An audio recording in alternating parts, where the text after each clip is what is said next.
If you haven't been on my channel before or seen any of my videos, my name is Genevieve and I have premenstrual dysphoric disorder and anxiety. I have been struggling with these challenges since I was probably about 14, and it has been a long process with many ups and downs, and I have had to learn a lot, unfortunately. But fortunately, I do have some tips and strategies that I have found the most helpful, and I wanted to share them in case you guys need some help or just want to feel a little bit less alone. These are my best tips and strategies for managing anxiety with PMDD.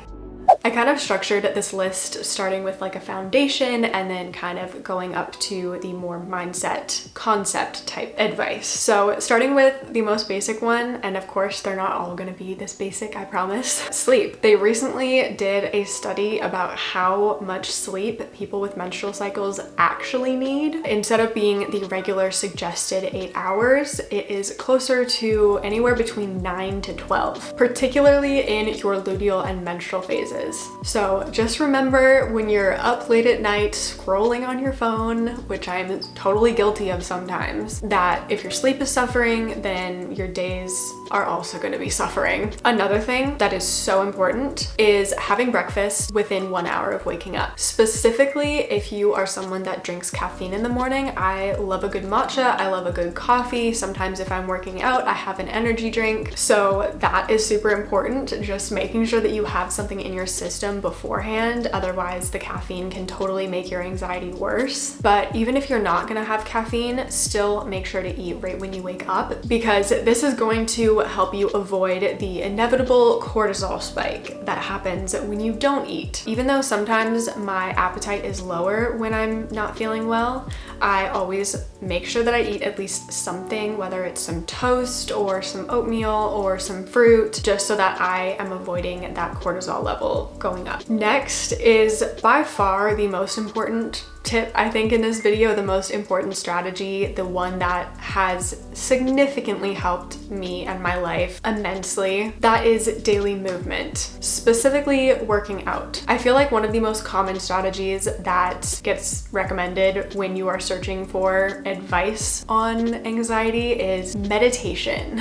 I have done a lot of meditation in my life, and personally, I have never found it beneficial when I am in a state of heightened anxiety. If your brain is feeling off, turn your body on. If I'm feeling anxious, I work out. If I'm feeling good, I work out, because it's also a really great preventative measure, but it really helps me dissipate that anxiety, release that anxious energy from my body, and it's also going to release endorphins, which kind of acts like a moderator for your stress hormones, and also endorphins attach to your brain's reward centers, which is going to help it be more receptive to things like serotonin. So basically, in a nutshell, it helps regulate your nervous system, and I live by that. It helps so much. So if you're someone that has found meditation to not be helpful, definitely try the opposite and work out. So this next thing I actually discovered kind of as a result of working out more, because of course I was thinking, okay, I want to make these workouts count for something, I want to build some muscle. So I was focusing on eating a lot more protein. My goal was to eat like 100 grams of protein a day. And I did that, and I realized I'm feeling like abnormally happy, abnormally good. So I decided to do a little bit more research, and I learned that a high protein diet has also been shown to help people with PMDD. Basically, what I have gathered is that protein helps support your neurotransmitters, which is going to help make your brain more receptive to the happiness chemicals like dopamine and serotonin. The next thing, gut health, which is definitely one of those like cliche topics right now because everyone's talking about gut health. But on the most basic level, having a healthy gut microbiome is going to help support your neurotransmitters, because your gut also produces neurotransmitters. And you absolutely do not need to go buy a bunch of gut healthy sodas or gut support gummies or anything like that. Just focus on having a diverse diet, making sure you're eating foods with a variety of colors because they all hold different vitamins. I also really like to incorporate fermented foods as well, so things like sauerkraut or kombucha. Now we're kind of going into the more vague things that I have found helpful, starting with not doing anything for too long. In my experience, I cannot do one task for more than 2 hours or be in the same room for more than 2 hours without starting to overthink, and then that creates more anxiety. So I prioritize jumping throughout a bunch of different things throughout my day. I usually start my mornings in my room, and then I go downstairs for a bit, and then I go to my office, and I kind of just keep moving around. I tried to find research that supports this concept, and I didn't really find anything, but it is something that I have found extremely helpful. So it's something to consider, and I wanted to mention it. I also wanted to talk about medication. I have been on a variety of medications. I have been on the prescribed modern medications, and I have also done the naturopathic route, and I've been on a whole variety of different supplements. And I personally found that no one way worked on their own. What I found the most effective was a combination of modern and holistic practices. So I have found a medication regimen that is supportive for me, but what I found is that it only works when I'm doing everything else that I'm talking about in this video, which are pretty much all holistic practices or just general healthy habits. This year, I started off in a really good routine, and I think that is why I was like, oh my gosh, I found the holy grail medication that is solving all of my life problems. But then it kind of stopped working as well, and I fell into a really bad just slump. The PMDD was bad, the anxiety was bad, the medication, it just felt like it wasn't working. So I kind of reached a tipping point where I was like, okay, I need to make a change. So I started reincorporating working out and eating lots of protein, and gradually I have started to feel a lot better. So I'm now really viewing medication as a support system rather than a like one and done solution. I've been doing a little bit of thinking, and I came up with what I would say is a pretty brilliant analogy about medication. And the way I've been looking at it is that the medication, whatever it is kind of like a band-aid that is a protective barrier between the outside world and the wound. The medication is kind of like a buffer between things that are making you anxious and the inner wound that you are working to heal. So by having that little bit of extra protection, you now have the opportunity to work on yourself and work on the things that will help you feel better in the long run. Don't feel like you have to stay on one medication. Like, advocate for yourself, ask your doctor what they think might work better for you. A large portion of this journey is experimentation. Now for the big topic.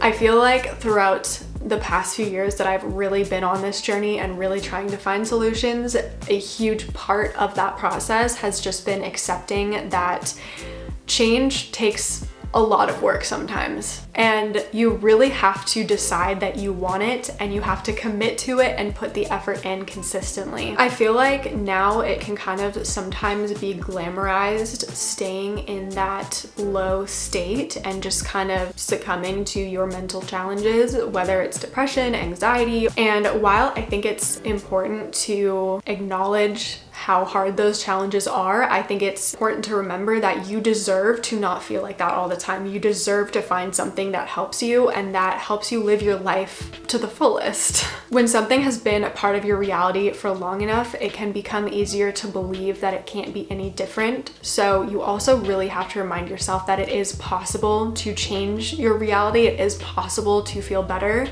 and you really have to want it for yourself. And I was also thinking, because so often I have found myself thinking, okay, this is like the starting point. It's all up from here. I'm gonna make a change and it's gonna be great.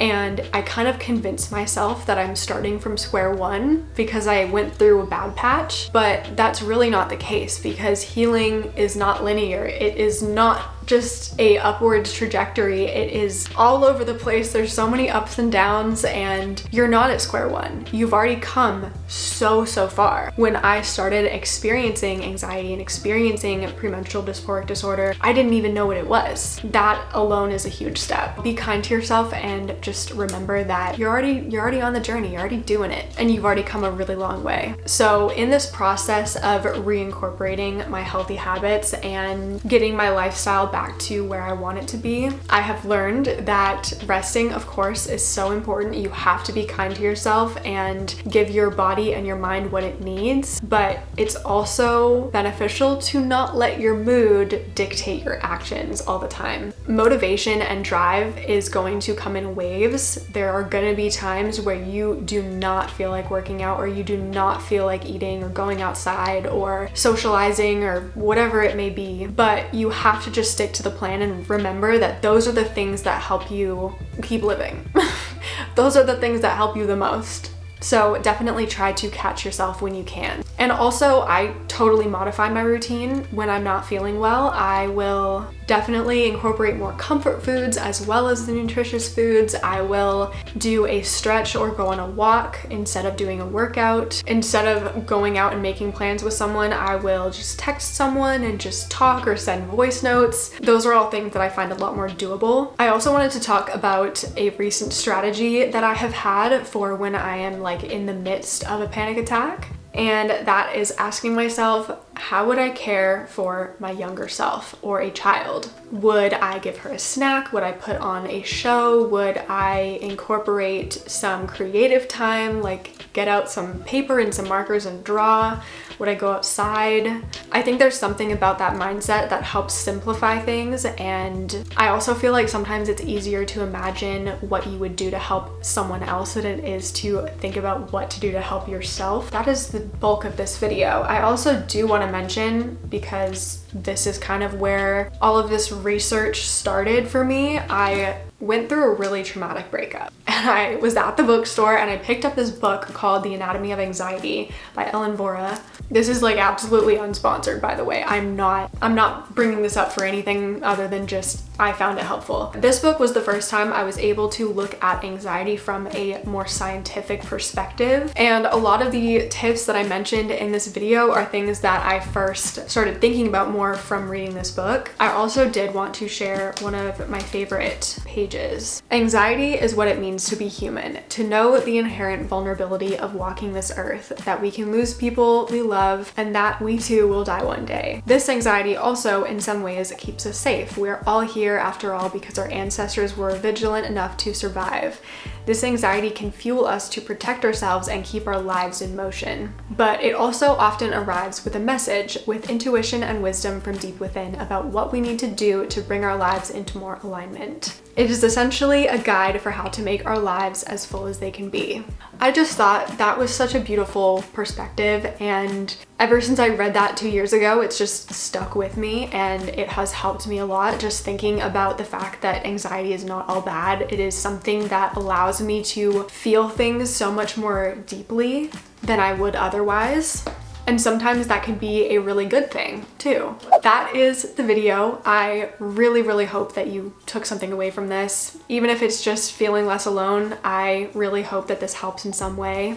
I am so happy by all of the connections that we have all been making since I started talking about my experience with PMDD. Ever since I uploaded that initial video about PMDD, I have received so many messages and comments about your experiences, and it has also really helped me.